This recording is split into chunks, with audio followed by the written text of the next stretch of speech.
ایک دفعہ موسیٰ علیہ السلام نے کہا یا اللہ میرا جنت کا ساتھی کون ہے؟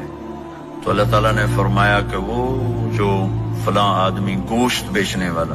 تو موسیٰ علیہ السلام بڑے حیران ہوئے کہ میرا ساتھی گوشت بیچنے والا. تو اس کو دیکھنے چلے گئے.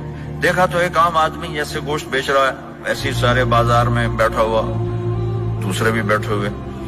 جب شام ہوئی اس نے تھیلے میں گوشت کا ٹکڑا ڈالا اور گھر گیا تو موسیٰ علیہ السلام بھی ساتھ گئے. تو اس نے جا کر گوشت کو کاٹ کے ہانڈی میں چڑھایا، آٹا گوندنے لگا، آٹے کو رکھ دیا، پھر سالن تیار کیا، پھر روٹی تیار کی. ایک عورت بوڑھی یوں کر کے چارپائی پہ لیٹی ہوئی تھی، اس کو ہلایا جلایا، ماں جی اٹھ کے بیٹھ گئی. تو اس کو ہاتھ کا سہارا دے کے کھانا کھلایا، اپنے ہاتھوں سے کھلایا، کھلاتا رہا. جب اس نے کہا بس تو اس نے اس کا منہ صاف کیا، کلی کرائی. جب وہ لیٹنے لگی تو کچھ بولی. تو موسیٰ علیہ السلام دور کھڑے تھے، سمجھے نہیں کہ یہ کیا بول رہی. تو موسیٰ علیہ السلام نے پوچھا یہ کیا کہہ رہی تھی؟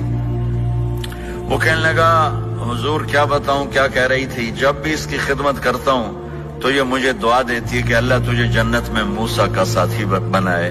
تو میں تو غریب کسائی ہوں، موسیٰ تو بہت بڑا نبی ہے. تو موسیٰ علیہ السلام نے فرمایا تیری ماں نے تیرا کام کر دیا ہے.